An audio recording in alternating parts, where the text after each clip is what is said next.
Hello, and welcome to Season 2, Episode 2 of a Coffee District podcast. This time we've been joined by Paul Wilmott, one of the great Lake District artists.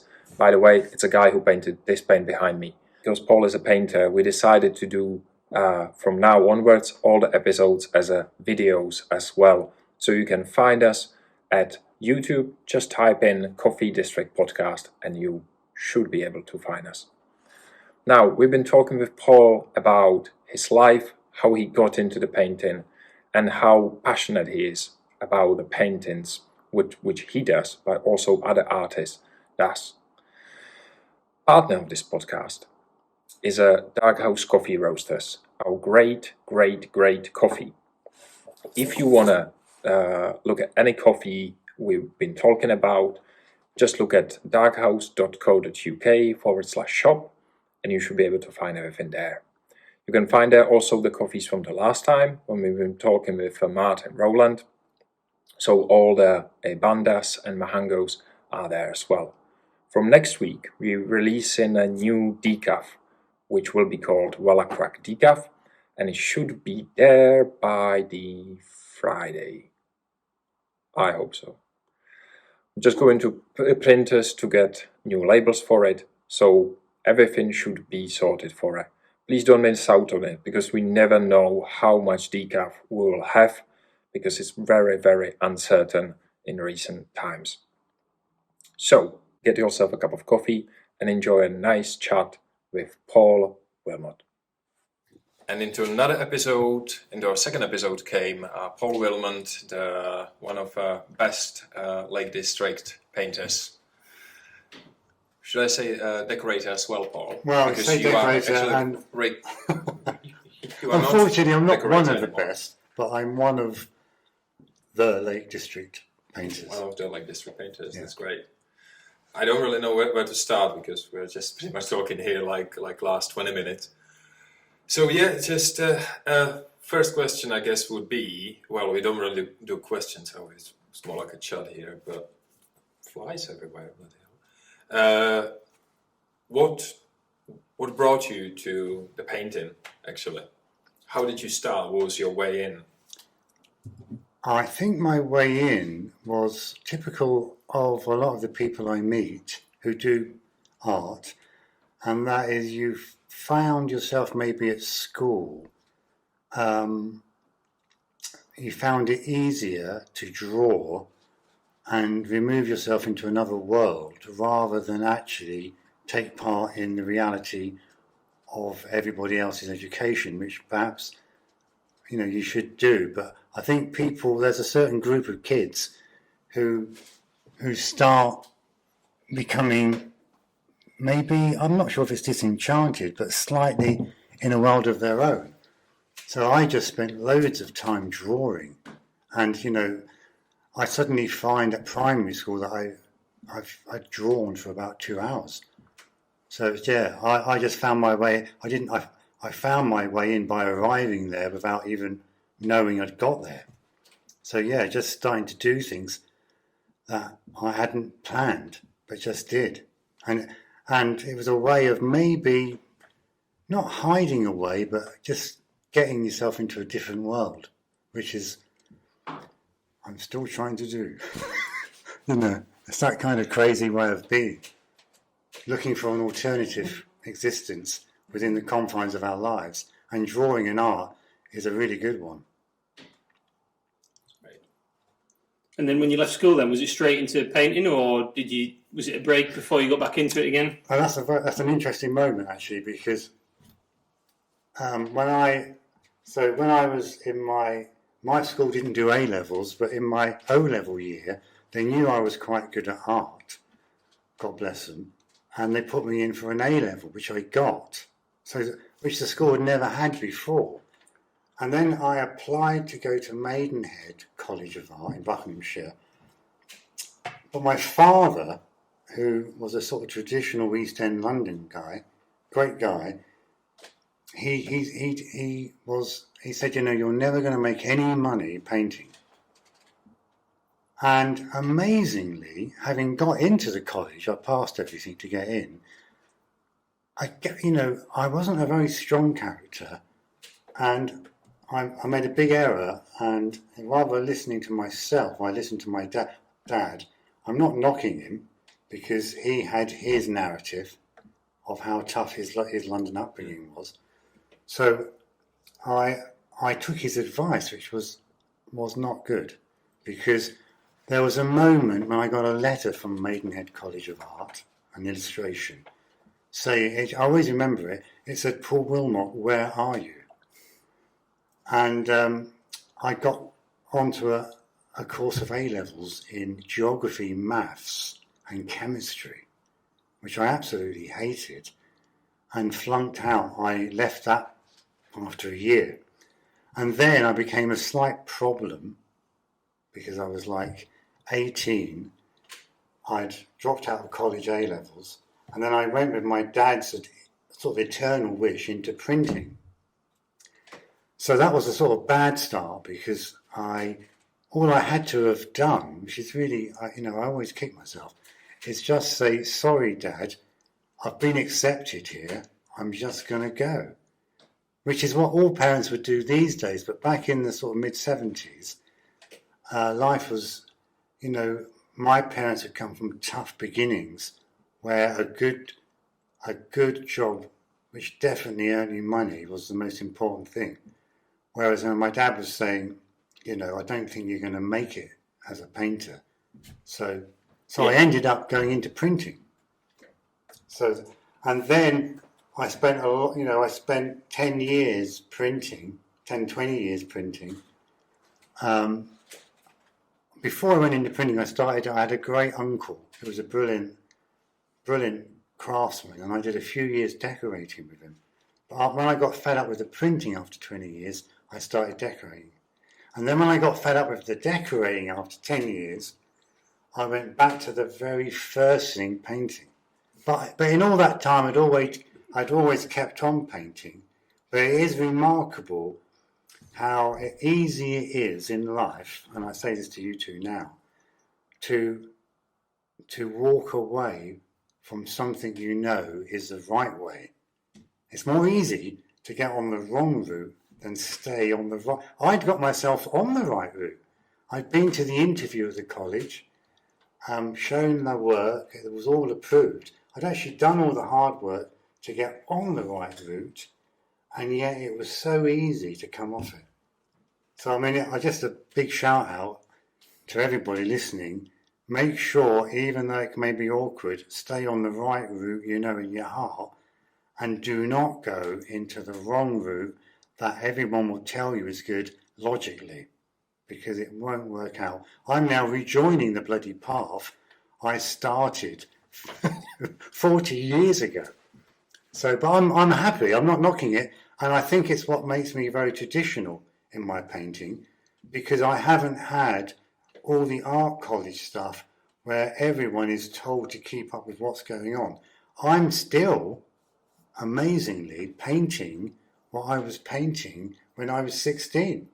So I've although that may not be commercially that great, but in a sense it's quite funny that I haven't, having not moved on in the art world, I quite enjoy now, because, I'm doing sort of like constable-ish type painting, when, if you spoke to anyone in their 20s, they would say, "Oh, what a pity." But I'm actually really happy to do it. So, yeah.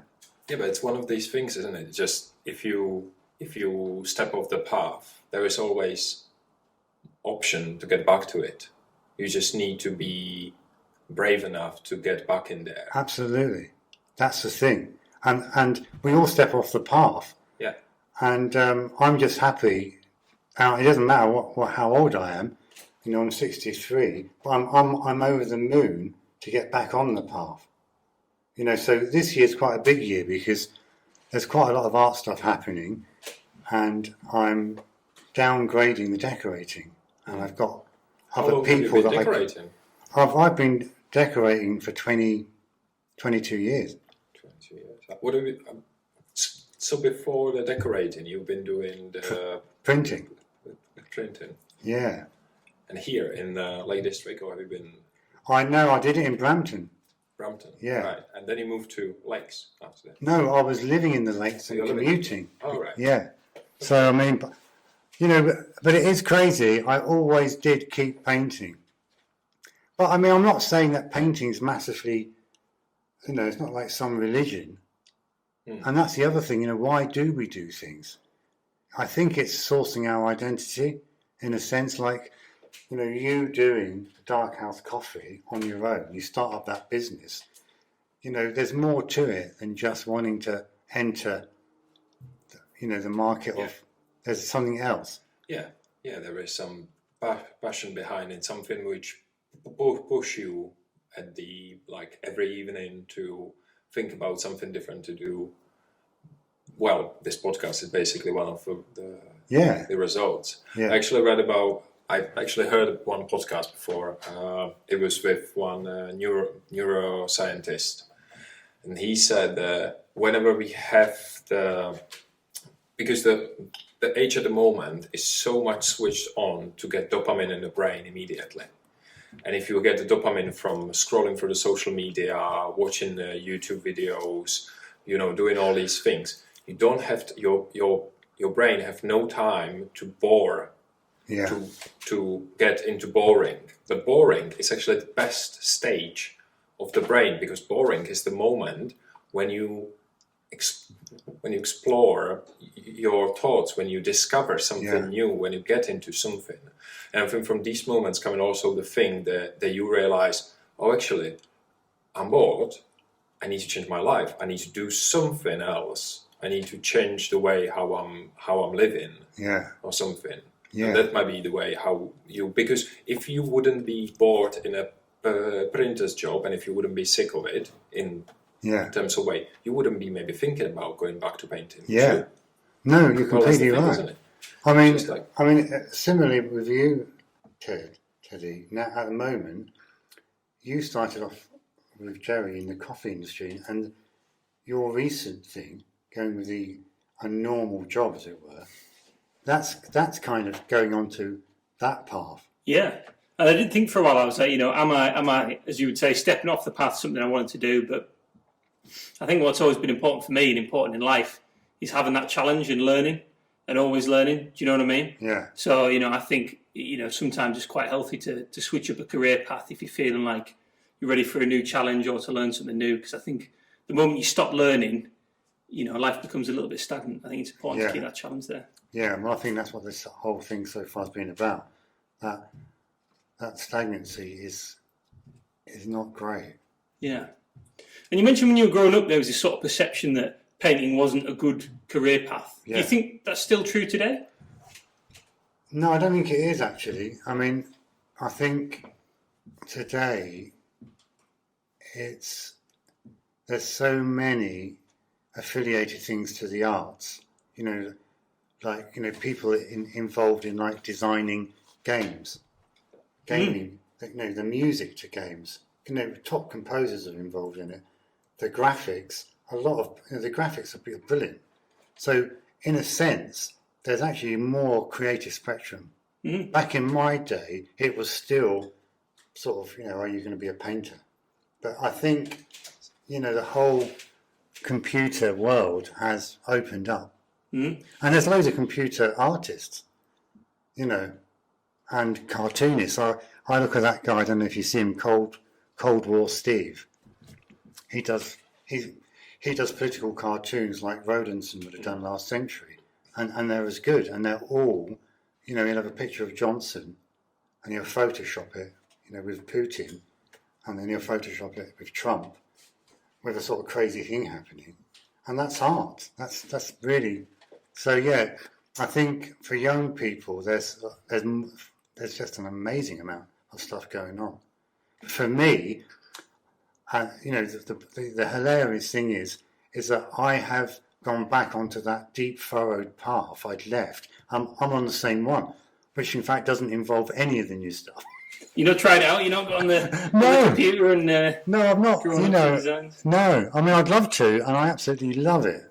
The Photoshop whole world is incredible, but because I've only got I'm 63, so I think, I've got 20 years of active art now. I'm going to give it my best shot in my strength, which is fairly traditional, impressionistic, Dunstable type stuff. So I haven't got the time to explore now. Yeah. But I'm okay with that. Like you both have. Yeah. You know, like what you're doing now. This is like exploration from a coffee business, setting up a podcast. That's great. But I won't be doing that. To be honest, the Dugouts is just a partner. This is just our thing where we have had it together when we started first, and it just took off like in this way. But it doesn't really have anything with Dark House, apart from the fact that Dark House pays for everything. Well, that's pretty much. I'll get you a little bit more wine. Just an important thing to say, we are drinking a little bit of wine. Last time we went drinking coffee, but it's Sunday evening. I think it might be, which like more, you're right for now. Yeah. We got some wine from the base camp in the Penrith, well, close to Penrith. So we got some nice wine here, and we have some Riesling in the fridge. So we can get a little bit tipsy today. Superb. Maybe. I don't know. I should not really drink that much. Feeling like in the summer when you are so hot like this, you kind of feeling you deserve it. You deserve the drink by the end of the day. Yeah. But it's not really the best thing, is it? Because if you deserve the drink in the end of every day, then you slowly become an alcoholic. Because you get a routine, you just getting into the routine, you just drink every day. It is amazing. It's almost as if we've kind of transited into a different continent. Yes. This isn't like England, this weather. It's not. That's one of these things, isn't it? Because it's just not really average weather here, is it? No. We don't get this sort of humid, sweltering weather, so it has been crazy. But I quite like it. But have you had a snow, like, usually, when you've been a kid, have you had a snow, like, in winters? A couple, but not as many as we used to have. And certainly in Cumbria, it doesn't get the white winters it used to. But which I don't, the future is not looking good. Eventually warmer and warmer, even in the winter. Last year, there was one day when it was snowing, wasn't it? Yeah. Yeah. No, I mean, the fells look stunning in the snow, don't they? Yeah. I mean, I always think that Skidder always looks quite good, but it's just like a sort of pyramid shape. Yeah. And it looks over the town. And I always feel that lovely feeling with the first snow. It suddenly goes, it's like Cinderella, it suddenly looks absolutely amazing. Yeah. Some of the fells look stunning. But it's sad to think that the Lake District is going to be perhaps starved of very cold winters. Yeah. With the climate change. Yeah, I mean, it's something we've talked about before in this podcast, is climate change and how it might affect the coffee industry, where coffee's grown, how we get coffee. Apparently it has, hasn't it? The price has gone right up. Yeah. In Brazil, with the frost they had over there. So but I think it's calming down now. That's wow. Kiddo in a frost, isn't it? That's beautiful. It was great, yeah. Oh my God, that's to be honest, I quite like Skiddo, but I quite like the view of the Gerijsdel Pike. Yeah. In winter. I like the way it's like a chipped. Yeah, it looks quite alpine, doesn't it? It looks like, but this looks alpine as well, to be honest. Look at it. But I've never been on the top of Skiddo on a day like this in the winter. When I've been there in the winter, it was always absolute blizzard. I wasn't able to even stand up, otherwise it would just blow me off. Yeah, the wind up there is terrible. Paul, do you have a favourite season for painting? Do you like to paint in the winter or summer or all year round? Doesn't matter. I think about now, at the head of summer, okay. I think if you're anywhere near water, which we are, and especially in lockdown, if you're at Derwent Water around 7 or 8 o'clock, it is a stunning moment for me. Yeah. Either first thing in the morning at sunrise, or that dusk moment where you suddenly there's some, the bird song, the ducks, the geese. There's a sort of the light, a sort of glimmering on the. It's almost as if there's sort of quietude happening, and you almost think something's going to happen. It's that powerful. They're so the head of summer about now, near water, is my favourite place to be. So this is, the next few weeks are my favourite, actually. Yeah. Unless somebody going around on a water scooter or something. Ruins it. I have to say, absolutely, isn't it? I have to say, on Derwentwater, in the moment I've just described, there's nothing worse than a speedboat. Yeah. That really, really annoys me. Yeah. I think they should be banned because, people have to go a long way to meditate at dusk on a summer's evening. In this country, all those people, it's hard to find a place of peace. Yeah. And there's no speedboats allowed on Basson's Way, are there? No, I don't think so. I think they should make that so on Derwentwater. Like Windermere, everyone knows you can put a speedboat on it. Yeah. But that means you can never have that moment on Windermere. Yeah, never peaceful. Yeah, and so one person's engine is heard by 100 people. Yeah. That can't be fair, can it? Sometimes when I really want to meditate, I go to Wat and Lot. That's actually for me. It's I'll just put it. It's amazing. Wat and Lot. It's absolutely stunning. Wat and Lot is a little village, basically, for those who listen in. It's a little village, a little hamlet, actually. It's abandoned. It's just, I think, National Trust is running it. And there is a beautiful little lake by there. It's absolutely abandoned. You can get there by car. There's a little car park where you can park. There's a cafe there, actually. There is cafe, which is actually an interesting story about the cafe, because it has quite bad reviews on, if you look at Google and TripAdvisor and there. And I think the best review was, the woman who worked there told us if we don't like it, we can go to cafe next door. We said fine, until we realized the cafe next door is 4 miles away over the hill. And I think I know that woman. I think her name's Hazel. Yeah, I think she's actually quite nice, to be she honest. Is. She is. When you are busy in the normal day, you just kind of don't have the time to. She's great. Go for this. And the cafe, that is one of the annoying things, isn't it, that we all find living here, is that a lot of tourists expect a standard they might have got in Covent Garden in a Tarnside cafe. It's just not going to happen. There's no way that's ever going to happen. But it's just an amazing place to have a cafe. I mean, the road to get there can be slightly awkward. Yeah, it's not really... Single track. You have to pass Ashness Bridge, there's a single track, so you have to sometimes reverse when somebody's going towards you. But in the evening, it's not a problem. Exactly. At that moment in the evening, there's very few people there. And to be in Motendliff now, around 8 or 9 o'clock, is very special. Yeah, absolutely. There's swallows skimming the top of the lake, there's trout rising. It's just one of my favourite places. It's great. Yeah, incredible. Wat and Lot is great. I think Wat and Lot should be on your next paint. Well, funnily enough, I don't do it. It sounds cheesy, but I'm doing some at the minute. I'm painting lilies, and Motendliff has lilies. A lot of the tarns do. They tend to come out in sort of June, July,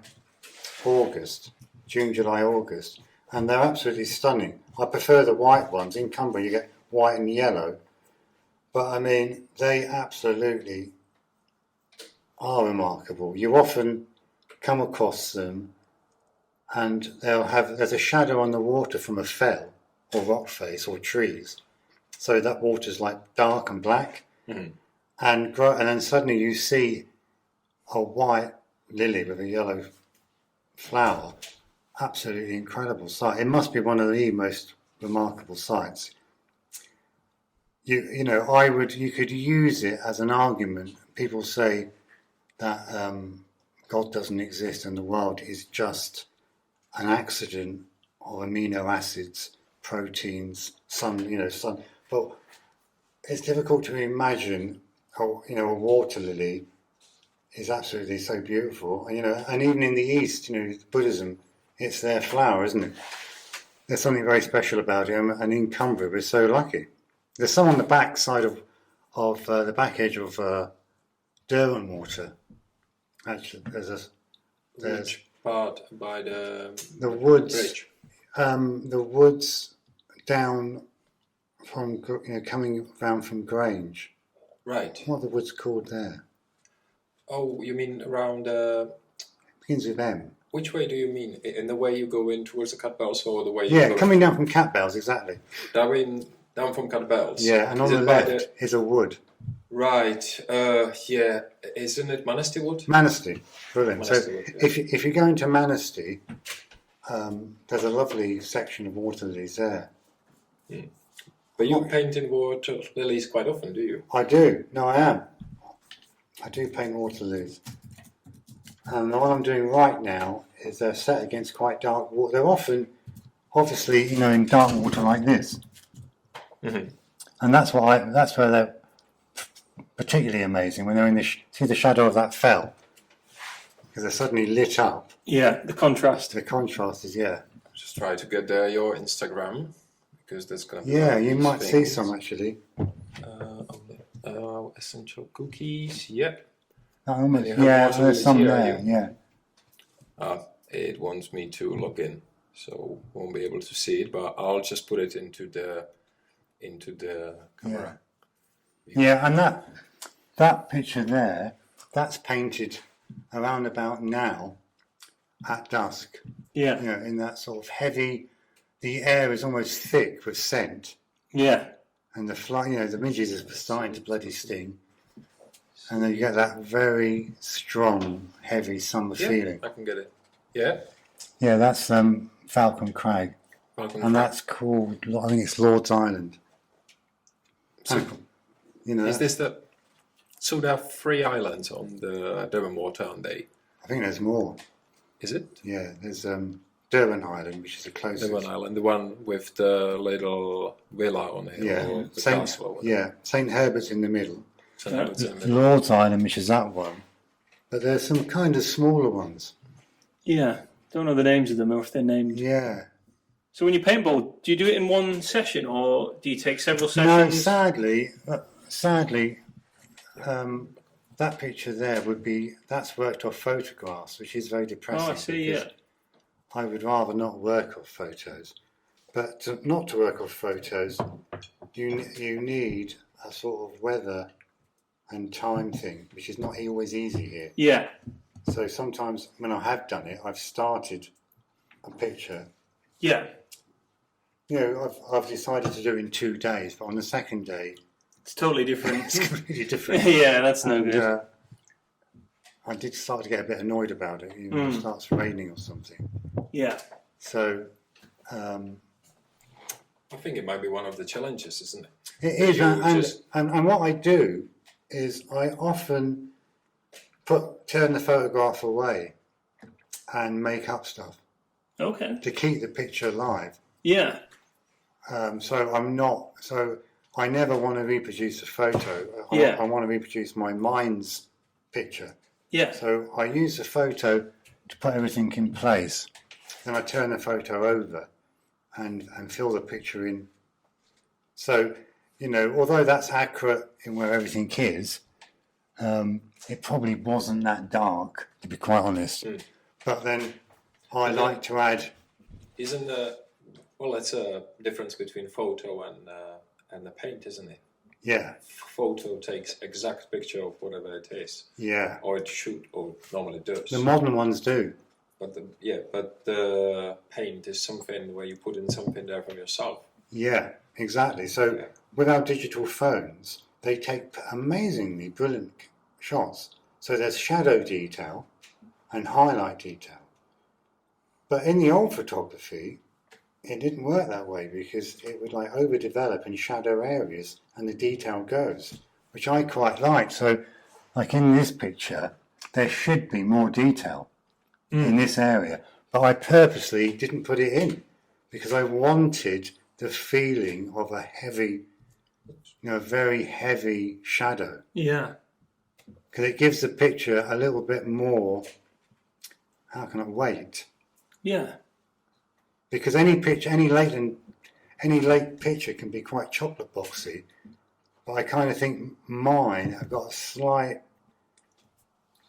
not so much a doom, a doom thing, but like that's maybe far too dark. But I like it because I'm aware when you're there, you're thinking, Christ, this is an amazing, powerful image. Yeah. So I'm trying to get the power back. Yeah. And the only way I can do it is by introducing heavier shadows. But as you say, a digital camera wouldn't let you do it. You couldn't actually do it if you tried. Well, you could by turning up the contrast after you've taken the picture. Effect, yeah. Yeah, but by going on effects. But I guess you can on the paint you can just get a much more detail in a way than on the camera, obviously. Like in terms of like if you do in the sun or the moon.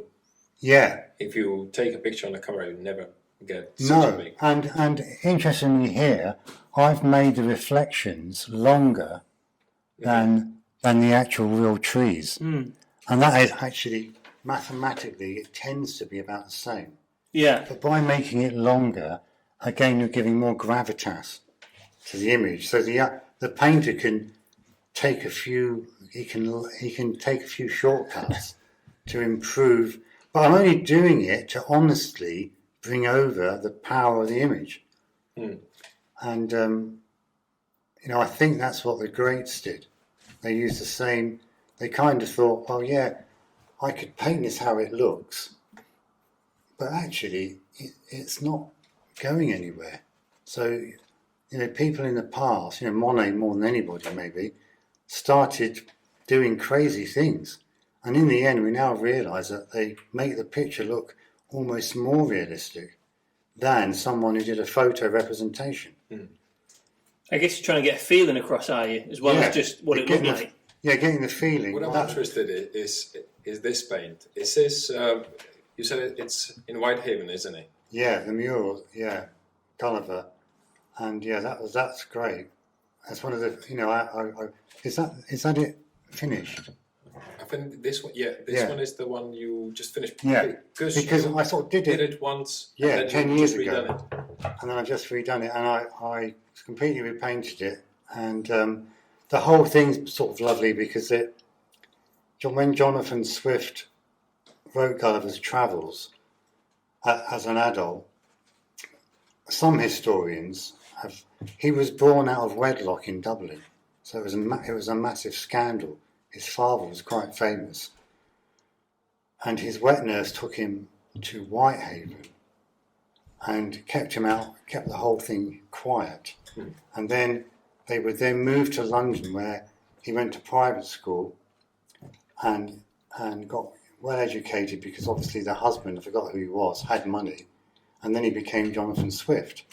But some historians have postulated that as a young child in Whitehaven, and they know that the wet nurse took a property up on the cliff, that he looked down on Whitehaven, which was a remarkably built city in those days. And that's where, as a child, he may have got the idea of Lilliput, because everyone was small. Yeah. They're like little ants all working on the docks. So a lot of it was the History Society of Heritage Society of Whitehaven who commissioned me to do it. But one or two of their members sort of love this idea. Yeah. So it is quite sweet. So when I painted the mural, there's Gulliver strapped down, but actually this area here, it's actually just not quite finished. It's actually Whitehaven. Yeah. So I've got Gulliver tied down in Whitehaven. So it's great. So how was it to paint on a street like that? Just basically doing a street art. Yeah, it was great because I think you're going to agree with me, because I've heard you say this. Teddy said this to me before. In West Cumbria, people are very friendly. Yeah. And so there's never any. Sometimes when you're doing a mural, there's a slight, maybe a few underhand criticisms, like, I don't think you've got that quite right, mate. And you don't really need it. But when you're in Whitehaven, you would never get anyone. It's always complete 100% support.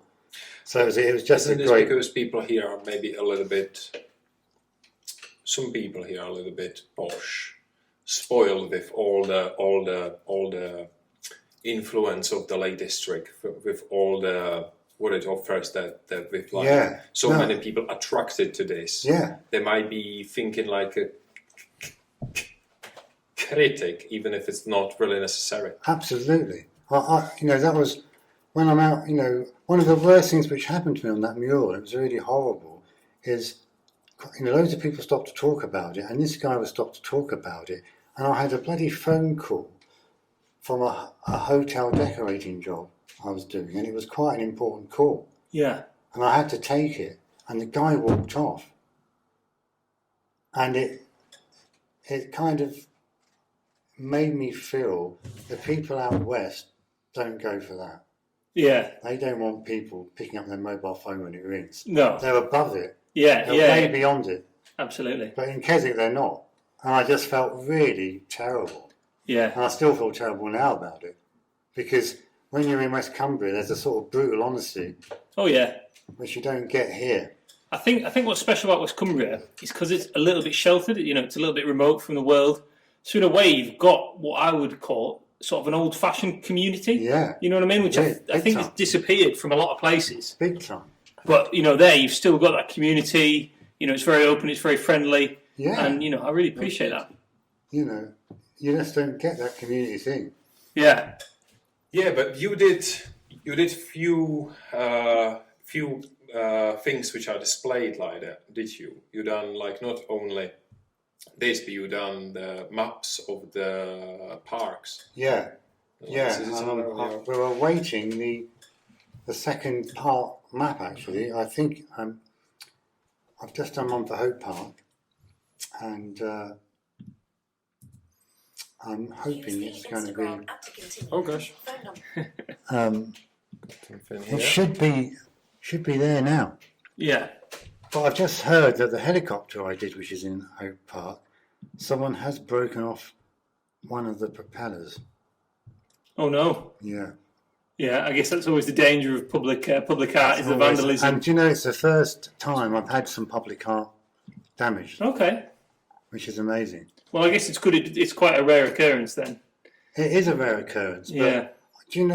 I think the problem was there was a sign saying, "Please don't sit on the propellers." So do you think that encouraged someone? I They think saw the sign and thought, I'm going Yeah. to sit on those. Yeah. Yeah. I actually think. But how does it make you feel if your art is damaged then, Are you bothered or... No, well, annoyingly, the Three Bears and the bus stop and the Gulliver one, they've all got anti-graffiti paint. Oh, interesting. An anti-graffiti coating, Yeah. which actually isn't as good as a varnish. Yeah. So when I redid Gulliver, I put a straight varnish on it. Because it never, in 10 years, no one defaced it. Yeah. And I don't think anyone's going to deface the Three Bears. No. And I'm going to take the anti-graffiti coating off that and give it a straight varnish. Yeah. No, I like that. It's a bit of a leap of faith, isn't it? That, you're trusting that the people there respect your art enough that they're not going to deface it. I'll tell you what it is. I think when people see corporate things, they might tend to do something. Yeah. But when they see something one individual's done, they don't tend to destroy it. Yeah. And that is part of the whole world we live in. That what really upsets people in life is that we're just numbers. Yeah. No, I've always thought graffiti, can be really quite beautiful, and it's quite often used to fill in, a grey wall somewhere not particularly attractive. Yeah. And you can make it look really pop and really stand out. So, I don't think if graffiti is a bad thing in itself necessarily. I think it is if it's just a slight banal word lettering thing. Yeah. It's logged in. Great. We're in. Yeah, great. Not now. Great. Awesome. And we are back. Video is still on. Great. Video is still on. We just need to log into Coffee District to be able to go a little bit further. There is quite a lot of naked ladies in the pictures. What's going on there? I love naked ladies. Who doesn't? But I don't, I love pictures of naked men. Okay. In fact, there is a naked man next to the naked lady. Okay. But funnily enough, they were the same person. Yeah, I was just thinking, is it the same? Yeah, because when I took the painting down, Fiona, my partner, said, not another nude lady. Hello, Fiona. Hello, Fiona. And I said, Fee, it doesn't matter what it is. So I went back upstairs and did a naked man. But, which in fact, maybe not that good. In fact, I hope no one can look too closely at that because it actually isn't very good. All right, I won't just add it as an extra. Yeah. As an extra. There's Fee there. That's your. Yeah. That's Fee. I just want to find a picture of which is actually funny because we talking about the difference between pictures and between the photos and paintings, and now we're showing your Instagram, which is which is quite quite good actually. Looking at all these because I never go through these them. are the free pairs, isn't it? Yeah. Which is actually very funny because it's just on the bus station, which is by the Fitzpark, isn't it? Yeah. And it's really funny because they sit on a bench, but in the bus station there's no bench. There is now. Is there? Which is brilliant. So the people. So they added. Yeah, the Cumbria County great. Council actually contacted me and asked me, could I give them the colour of the green bench I've painted, and they've now put 2 in situ on the sides. Yeah. Which is so cool. Yeah. That's good, yeah. And in fact, it's at its best when there's people in there. Yeah, and it just feels like they're just part of the room. Yeah, you see them. You just see them behind. It's my favourite moment. Yeah. And what they read in a Reminder or something. Keswick Reminder. Keswick Reminder, the best newspapers ever. And with a few funny headlines in it. I can't get close enough to just read there. Are there something like interesting? Well, let's just leave it for people. If somebody comes to town, so you can just look at it. There might be some funny headlines in there. Yeah. But you done recently one which takes, which is map of the. But because it hasn't been, because it hasn't been unveiled. I don't tend to put things out on social media. That's fine. Because it's maybe a bit unfair. But you do quite different decorating as well, do you? Because when you said you used to do like decorating. That's in a care home. So this is a video. So that's we can put it on YouTube as long as we talk over there. Yeah, so this is in Blackpool. And what I had to do is make this corridors of an old people's home look better than just plain white. So it looks amazing, to be honest. Yeah, so in 2 weeks, it was pretty hard work actually. In 2 weeks, I made the corridors a lot more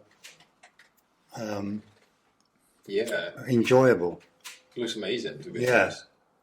I would be worried that I would just get lost and want to walk into the wall. Yeah, I mean, it was pretty bad before when it was just white. Yeah. No, it honestly looks great.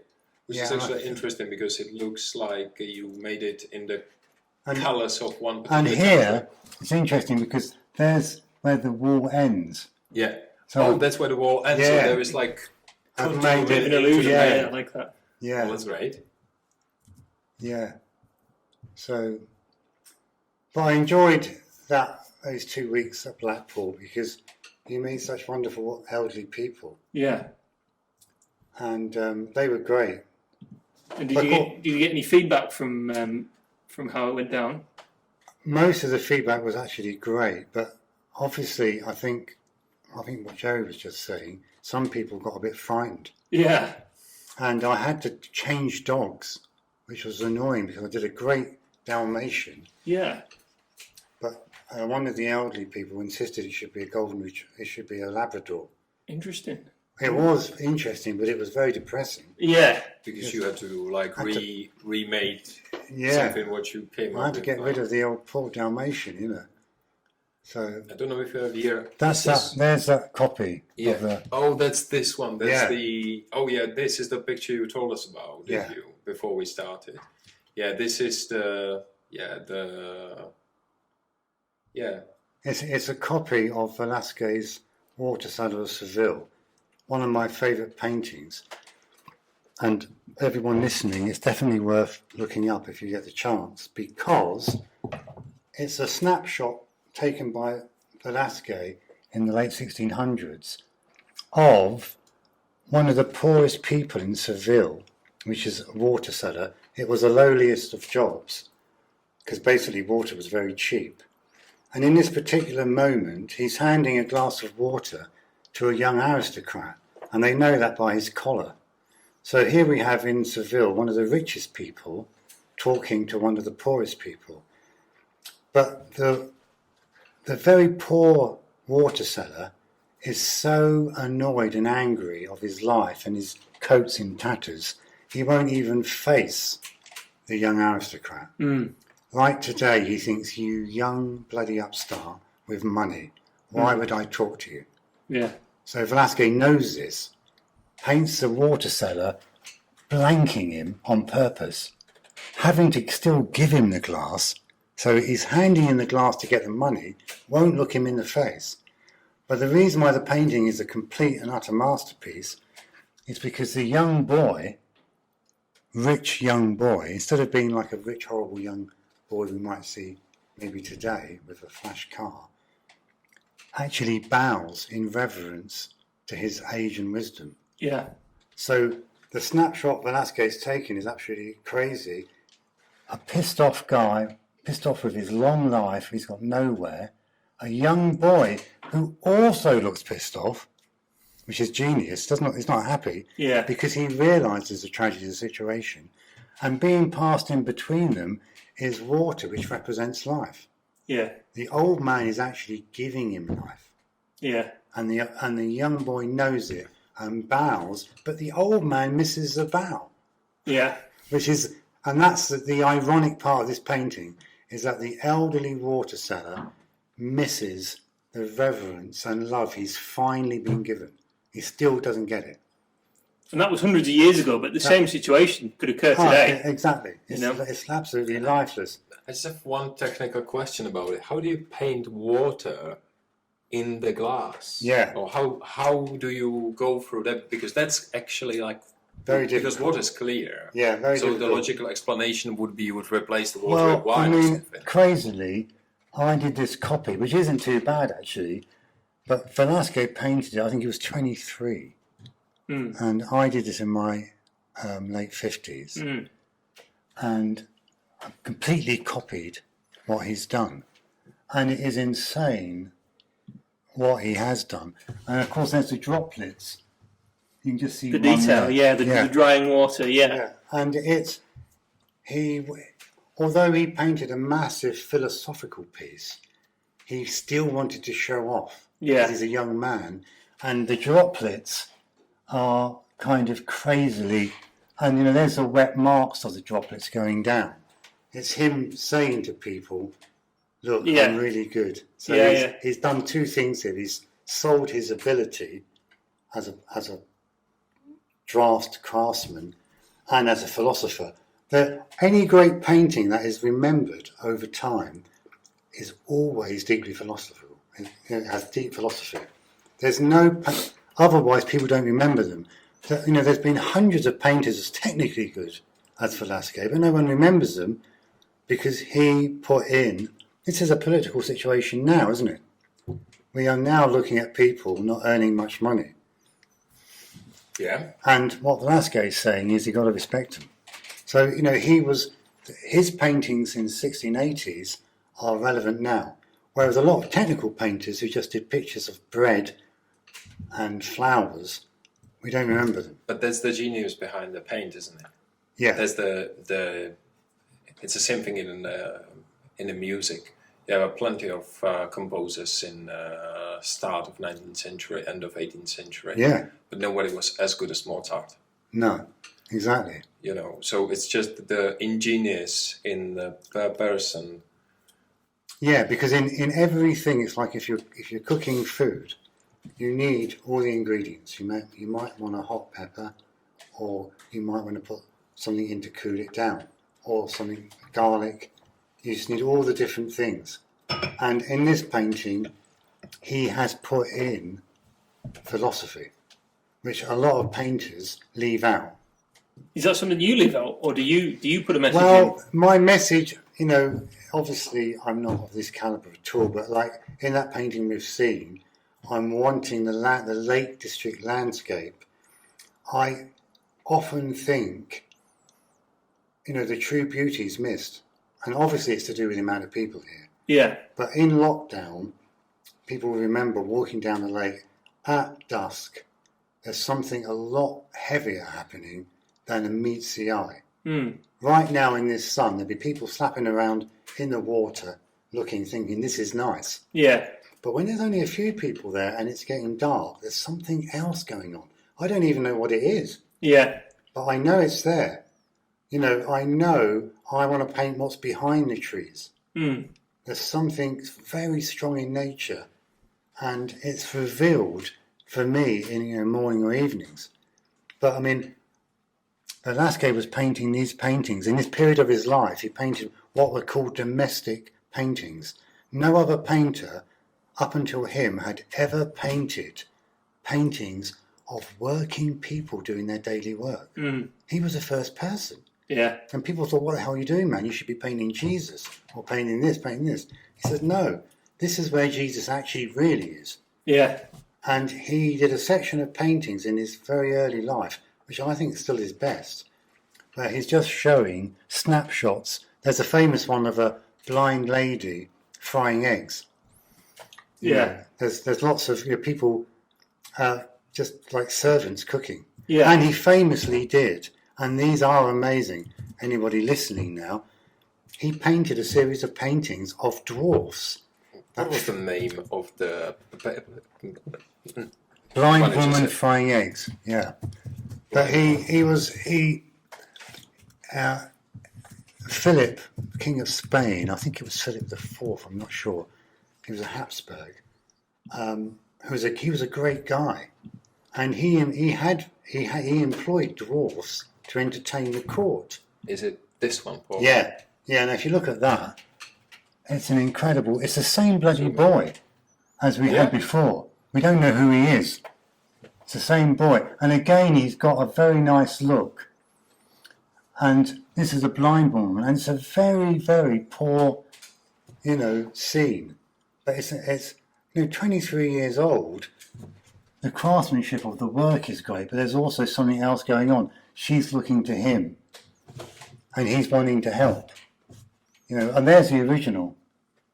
That's original of the one you made, which is actually quite. And there is his own. Now interestingly, he did 3 versions of the wine cellar, and these are people in the bar. They were sort of like a pub, and there'd be people drinking their water. And what he's done, and obviously this is quite rough. These are the normal people that you would see in the water bars. Quite rough working people, but not this kid. They know by his dress, and you can tell by he's very aristocratic, so he really shouldn't have been there anyway.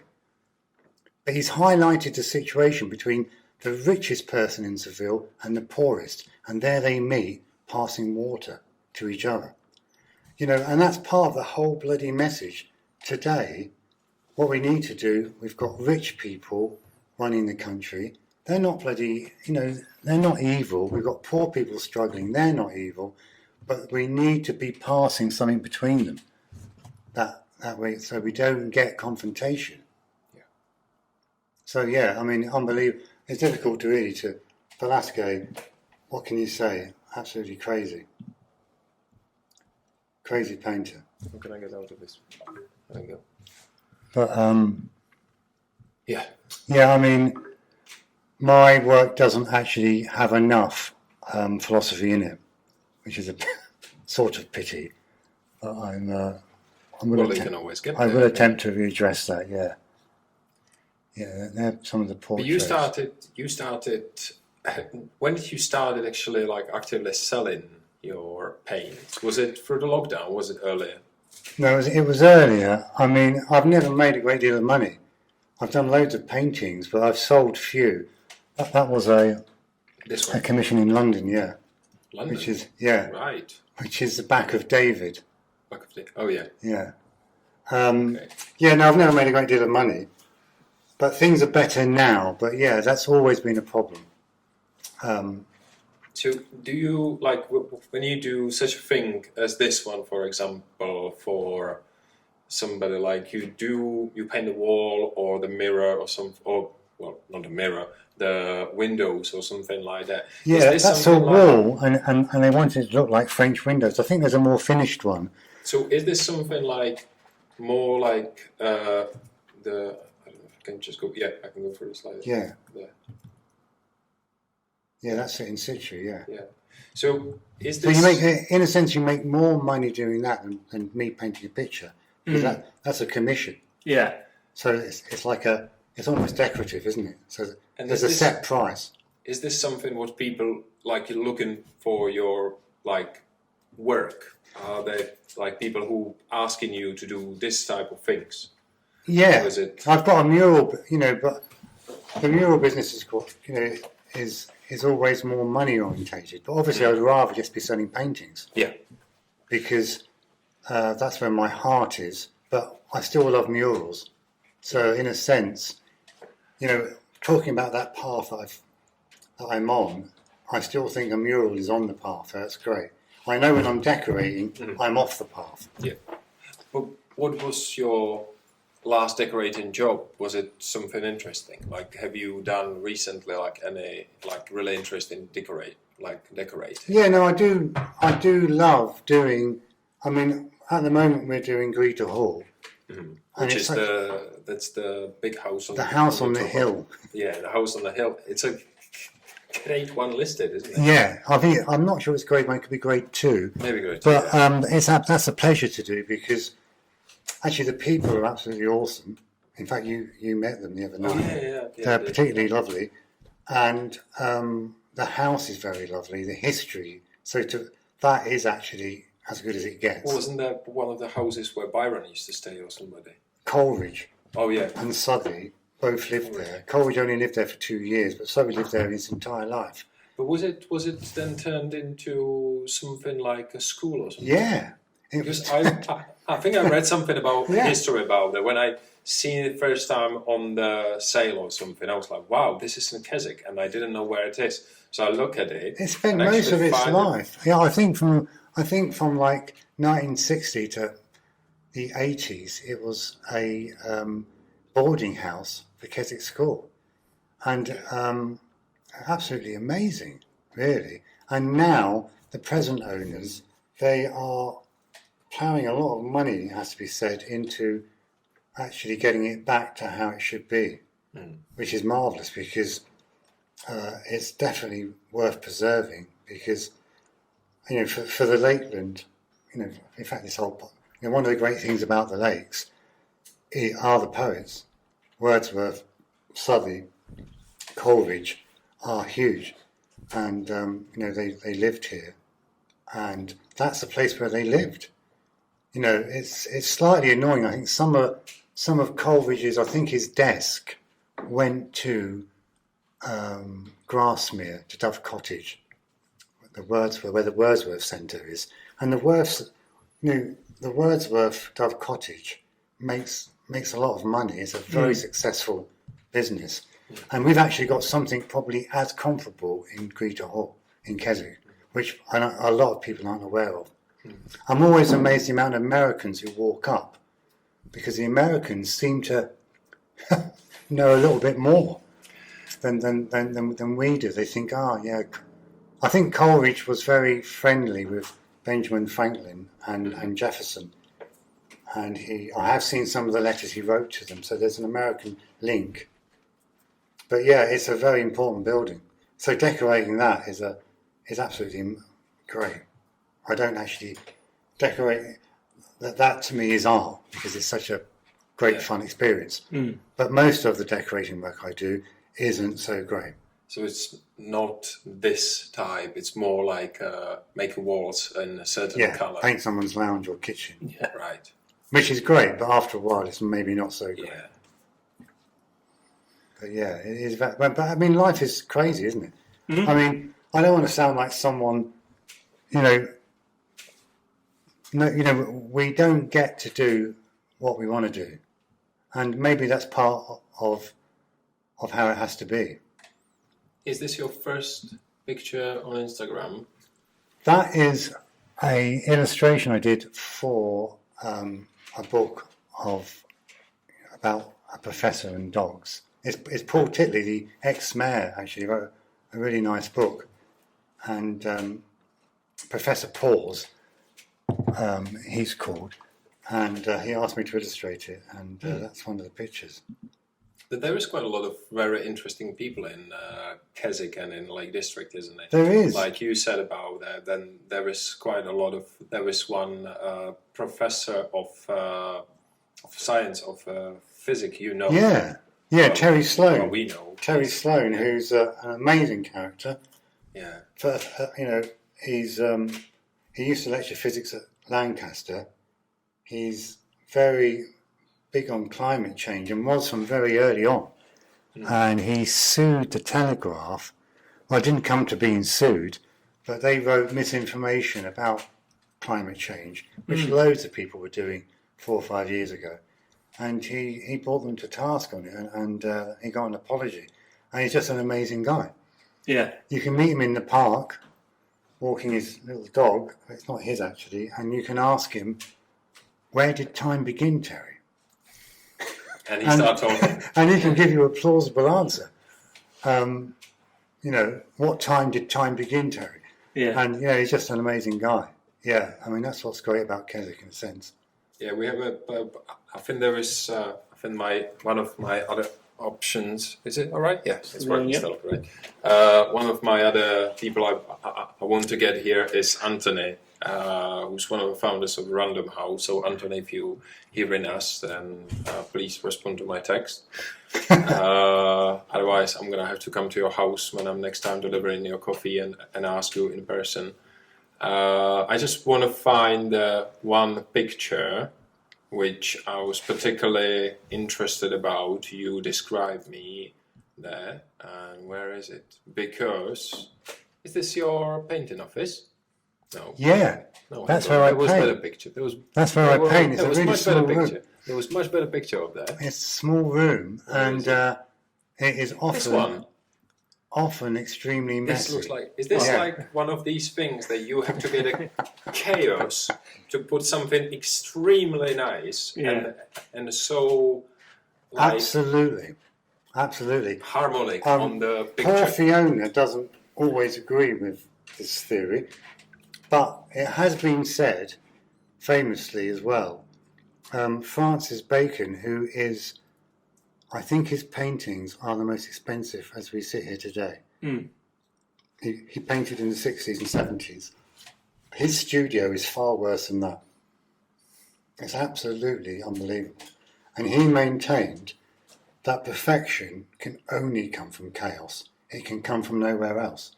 It cannot come from orderly. And I do get that because sometimes you might, when you're doing anything creative, I sometimes have a slight fit, maybe get a little bit angry, and overpaint things very quickly and roughly in things that I wouldn't choose normally, and you often get the best result. Yeah. It's so annoying. In fact, your ordered mind, which says this is what you should do to make this good, is always wrong. It's 100% wrong. And I think most of the, people like Picasso learned very early on to go crazy. So you can't really plan a painting then. It just sort of comes on you a little bit. Yeah. I mean, this painting here is one of my favourite paintings. Yeah, so little break. We just had to figure out the camera and the microphones again. So we were talking about this picture. Yeah, and this picture is called La Dix, which is, I think it's D-I-X. And I say to you, Jerry, because I know you come from the Czech Republic, that it's actually a small town in the Czech Republic. Is that correct? Yeah, I think it's called Letizia, isn't it? Yeah. Yeah. And it was the scene, unfortunately, of a war crime by the Nazis in the Second World War, because the British and British agents killed Heydrich Reinhardt, who was the blue-eyed boy of the whole party. Hitler absolutely adored him, and he could do no wrong. And unfortunately, because they did kill him, because they put a bomb under the car and detonated it, unfortunately they sort of wiped out the village. And this is a painting I did to commemorate it, and it was bought actually by the previous owners of Greta Hall. Okay. Strangely. Always loved it. In a funny kind of way, I always felt maybe my children could be in there, because there's what appears to be twins there. So it's all because of that. It's always had a special place in me, and it's just a bit of a one-off painting. And I got it back, which was one of those great moments. So yeah, that's one of my faves. That's great. It looks amazing. Despite how sad moment it obviously reflects. Yeah, it is a sad moment, but about your kids, you're putting quite a lot of pictures of your kids into the paintings, do you? You often put the kids are always kind of in the back of my head. Yeah. I think that's. How many kids do you have? I have 5. Yeah, but 5 kids. Yeah. Well, hello to all 5 of you. Hello to my 5 children. I know 3, so yeah, I don't know the other 2. Yeah. Yeah. Yeah. Well, and then you made obviously this paint, which is behind us here. I don't know. Yeah, I don't think which I love. I did it for you. I don't think the camera can pick it up. Yeah, that's it. It's this one here, isn't it? Yeah. Yeah, which you asked me to do, which I absolutely love. Why I love it, again, it's a bit like that picture we've just seen. There's no reason what becomes a favourite. I think it's the look on her face, actually, which may not be great. It may be the look of a coffee worker who is actually not that happy. Yeah. But, it's just straight out of my head. But there's something about it I've always liked. It's kind of, it feels like it does now, a bit hot and humid. And and she seems rather lovely. So this wasn't a picture then, this was just straight out of your imagination? Straight out of my imagination, yeah. Yeah, fascinating. Yeah. And I've always, I know, Joey, you've been out, haven't you, to these countries where they grow coffee. Yeah. And so I spent some time in there. When I was doing this greenery, I would, I'd love to have seen it in the real. It must be quite amazing, is it? Coffee plants. Coffee plants are great. Well, you've been there as well, have you? Yeah. I've been to Costa Rica. Yeah. I've been to Vietnam and Southeast Asian plantations. And so you saw people working on the plantation. Yeah. And hopefully they're not as unhappy as this lady. It's hard work. It's hard work. There's no denying it's hard work for low pay. I think that's one of the issues with the industry, as it is that they're underpaid and it's difficult. It's dangerous work. Yeah. I mean, when I started resourcing it to do the picture, I never realised, sort of embarrassingly, that coffee starts off as a red berry. Yeah. I think the biggest challenge of it is the coffee is grown in countries which are not as, let's say, democratic or something what we would say. It's normally countries which are ex-colonies or something, you know, where it's reintroduced coffee. The Brazil, the biggest exporter of the coffee wasn't actually there. Coffee comes from Ethiopia, mainly. So all the coffee was basically, the coffee plant was imported into Brazil, as much as the loads of the other parts of the world, alongside with tea, for example. Well, not tea as much, to be honest. Tea was obviously grown in China. What are you saying, Japan. That coffee isn't would not have been naturally found in Brazil? I don't think so. I don't think. I think it's imported. It's And imported thing. I suppose on a depressing fact, did they deforest to create coffee plantations? I think so. Yeah, that's certainly how.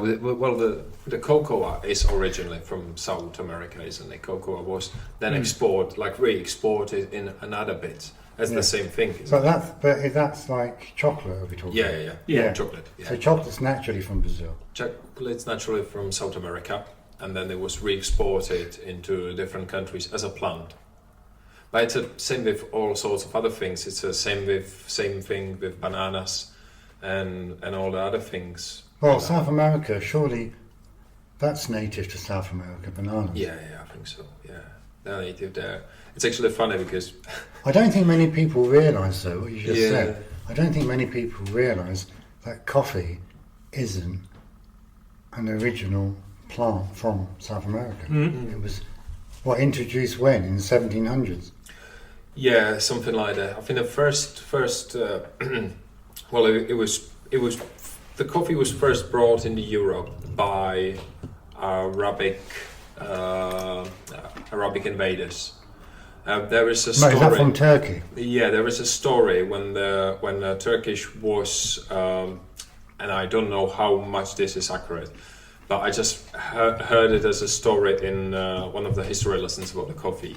Was that when Turkish was coming to conquer the Vienna, they came there, and after they'd been defeated, after some bit, whenever they've been defeated at Vienna, they left behind these bag of beans, which nobody knew what it is about. And it wasn't until later, let's say 2 years after that, when they captured somebody from there and asked him the question, what is this for? Yeah. And he showed them what to do with this. That's why Vienna coffee. Wow. So did Vienna, was that the first city to have coffee? No, I don't think so. I think it was re-imported by Italian merchants and all sorts of people. So it's coming to Italy, then it's coming to United Kingdom as well. Yeah. At the time, probably England or the coffee houses of 1700. Yeah. But then, there are coffee houses at 1700 and 1800. Often banned by the king because coffee houses were naturally the best place to gather all the people who were against the system. Yeah. So it's just one of these things. So and in a sense, it still goes on today, doesn't it? It still does. Yeah. There's always a lot of left wing socialists coming. Revolutionaries are more likely to drink coffee than tea. Yes, it is. It is. That is true. I think the first coffee roaster in the United Kingdom was the one which is here in Kendal. Farras, I think it was the Farras, wasn't it? Yeah. 1783 or something like that, which is amazing. I've seen it on the vans. How long does it actually was? How many generations of people? How many generations of roaster went through there? Which is extremely interesting. And is that the family name? I think so. It probably will be by the old habit that you name the company after your name. It's the same with Atkinson's, for example. Atkinson's in Lancaster named. I love that. That's one of my favourite coffee shops in the country. Yeah. But Atkinson's developed. They evolved. They're not doing dark roasted coffee anymore. They went to lighter roast. Went to Origins, just started actively being interested in how to make it better, how to make it more interesting than coffee. What's the name of the actual cafe in Lancaster? I don't know. No, it's on that street. I know the one you mean, It's got a cinema screen. Just under the castle, isn't it? Yeah. Yeah, it's absolutely brilliant. Yeah. It's one of my, has to be one of the best. And they serve coffee in there with those funny little pouring things. Yeah. Pour over. Yeah. They're absolutely great place. Wow. I think it's Riesling. Wow. I always think that Riesling is German. I think so. It's probably coming, I think, and honestly, I'm now. If I'm going to be fact checked, now I'm going to probably come out as some. I'll have a little bit. I think the original of Riesling is going to be probably from northern Italy. which Really? use because it's gonna be probably South Germany at the time as a South Germany or I see. or south of the Austrian Empire, Yeah. where the Austrian Empire was taking part up to the Italy. It was all the way with Austria, Hungary, Slovakia, Czech, Croatia, part of Croatia, Italy.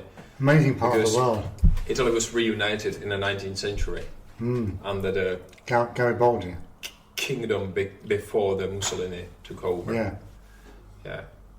So it's very interesting. When So although Riesling in my generation is known as a German wine, it Yeah. actually probably isn't in its it origins. might be actually Austrian, Yeah, or Northern Italy. not Italy. But I don't want to lie. Obviously, I should probably know that because I'm from the wine county, but It's it would not. be interesting.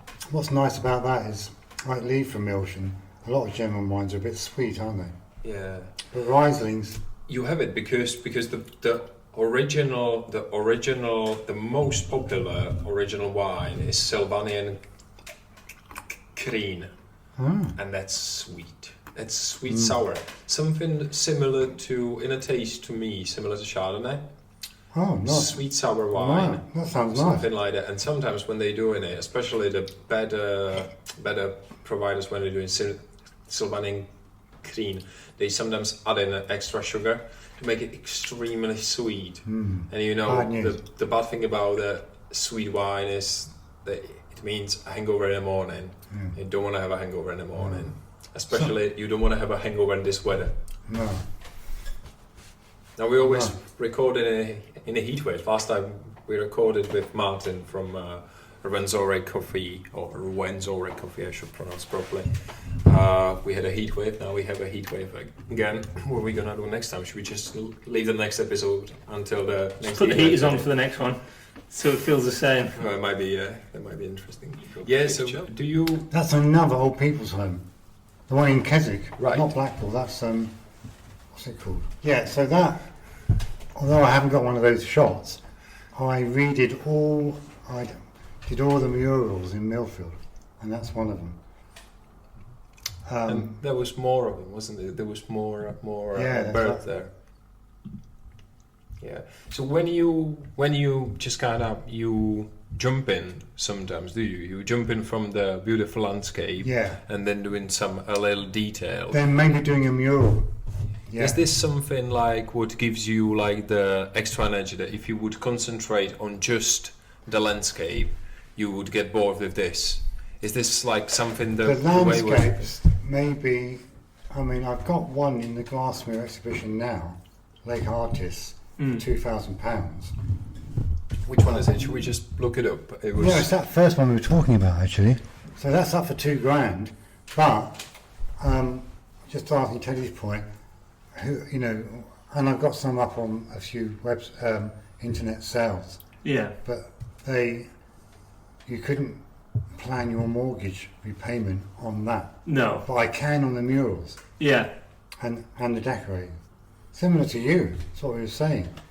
So You're going back to it, isn't this basically what your father said? Yeah, he said. I mean, he could be right. You're not going to make your money painting. So, and that's why I'm not upset by his judgment, but it's kind of is interesting Yeah. that I've decided to have a go. So, the arts are bloody difficult. Yeah. Because the art is basic. I think this is because the art is taken as something as a luxury. Yeah, exactly that. It's But it a isn't to the luxury eyes. product. No. To the eyes, it's not luxury. Yeah. Well, on the other hand, if you would buy a new, I don't know, new suit or something like that, you would pay for it straight away, would you? But it's interesting you mentioned that tailor's thing. Because if you go for a new suit, and I take my hat off to them, you're never going to get a fitted suit cheap. Because tailors have learned over 1,000 years, actually, no, I'll make you a suit which fits you perfectly, but you're going to pay for it. Yeah. But I mean, it's similar to you when you give someone some coffee. Some people may not like it. Yeah. And similarly, which is really interesting, like Fee really loves the original Dark House roast. Really loves it. And then when you gave us the Kenyan or It was Ugandan. Ugandan, yeah, she felt it was a bit too fruity, or Yeah. but you know, that's kind of tough for you, isn't it? Because you get someone that you spend a lot of time producing a new flavour, and someone just doesn't like it. It's like art; it's just done like that. Yeah. And you're placed in a very difficult position. Whereas if you're making bricks or breeze blocks, no one is ever going to say, I don't like that breeze block. Yeah. They're just going to say, I want 100 more. Yeah. But you know, the stuff we're doing, they just don't like it. So it's very difficult. Yeah. And you mentioned the next 20 years, Paul. What would you like to get out of it, ideally, your time now as an artist? What would you like to achieve? All I'd like to achieve is, as I said at the beginning, it's been, and this is interesting, it's not about art, I suppose, it's about intent. All I'd like to achieve is to actually walk the path that I originally wanted to. And you know, I'm not knocking my dad here, because my dad actually is one of the great sources of my art. Which he was the first person to get me into poetry, get me into Keats, Shelley, get me into loving nature, which is what my art is. Yeah. So I'm not knocking him. In fact, I'm praising him, because that's where I'm going. So, but all I'm saying to anybody who's listening out there, if you can possibly get onto doing what you love, even if it means halving your wages, you're going to be a happier person. I don't think people realise that. We're kind of taught to believe money is the big thing. Of course it isn't. You know, there's people who have no money who are happy. And I know lots of people with fucking loads of money who are really unhappy. Yeah. So I do know money isn't the thing. The thing has to be where you want to be yourself. Yeah. Irrespective of what that brings onto you. And I may have been too late to pick up on that, but you know, I'm over the moon that I have. So that's when you say, I don't care how much money I'm earning, you know, in several years' time, as long as I'm on the path I originally intended to tread. Yeah. That is my success. And I'm fighting and walking it. So that's, you know, I'm quite happy. I was never happy through most of my life because I knew I wasn't on that bloody path. And not being on that path is not great, because although you may be doing well, it's always on the back of your head. Yeah. Like a woodpecker, it's kind of tapping on you. Hey, you know you shouldn't be here, but you're doing okay. So you say to the woodpecker, yeah, tap away, I'm not listening to you. But he doesn't stop tapping. And you know, you do start to listen. So I'm kind of okay, because I think the success of my art career no longer worries me, because I think what made me not do it was I was judging by you're working for EDF and you're getting well paid, and then you know you're judging your life by that wage. So you're not at the moment, and I'm not knocking you, mate. But you're not going to take a lower wage because you've got a partner, you've got a new house, you've got all these things going on. But I'm now in a situation where I think, well, hang on, I haven't got all this stuff going on. I don't have to make decisions based on kind of normality. It's time I can base them on spiritual. Yeah. Which is in fact what we should all be doing anyway. But our society doesn't really let us do it. But we must do the good thing, or the right thing to what we feel. And that's why I'm doing it. Last question. We're gonna establish this with today. I just think I thought about it since the last time we had a Martin here. If you could choose any place in the Lake District where you could go again for the first time and see the beauty of the place, what would it be? Wherever you've been in the Lake District, you could go there for the first time again. Yeah, that's a brilliant question. That's a brilliant question because there are some very deeply beautiful places in the Lake District which fit into my whole thinking. Obviously, that's one of them, Lord's Island on the left-hand side. The Brathay is another one. Something which I've never painted but I love massively is Elterwater. But again, it's so bombarded by tourists that... So, Elterwater would it be? Yeah, Elterwater. Walk there the first time, as you did when you've been young, when you just walked there the first time, you were like stunned. Absolutely stunned. Elterwater, yeah.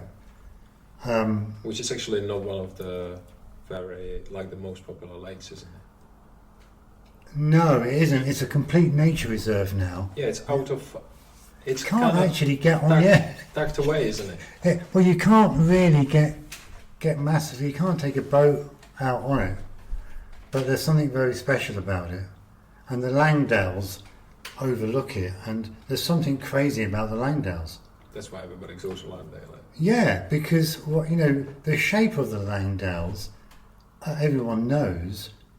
But there's something crazy. There's a crazy beauty about the Langdales above Elterwater, which defies explanation. And then working back towards us from there, I sort of love, something. Grasmere is lovely, and Derwentwater, stunning, and Borrowdale. I think Borrowdale beautiful, and of course when you go out west to Wastwater. You go over Rhinos and you get into Eskdale. The colour of the rocks in Eskdale, I always think is slightly different to anywhere else. They're sort of beigey, slightly pink. Obviously there's some geologists. Stuart Holmes, I'm calling out to now because he'll know. There was something lovely. Yeah, no, just going on, Stuart Holmes has just recently brought out a great book on the geology of the Lake District. There's something beautiful about Eskdale, and Eskdale is probably still the least visited area of the lakes, and still the most beautiful. But I don't get out there enough because of Rhinos is a little bit tough on your car, as you probably realise. But it's definitely that would be one of the places. But for me, I suppose it has to be Derwentwater because it's just quite special. So where can people find you online? Is it your Instagram account? At the moment, it is my Instagram account. Your Instagram, which is Paul Wilmott Art. Yeah. All together in the one word. We'll just probably add it into the link under in the description and put it on the Instagrams as well. Brilliant. And they can find actually the paint which we've been talking about, which is this one. They can find in a gallery in Grasmere at the moment. It's in the Lake District Artists Lake show. District Artists show. Yeah, Grasmere. Yeah, that's great. Thank you very much for coming. It's been great. We'll see you again here next time. Absolutely. Superb. Right. Don't switch us off, please, just yet.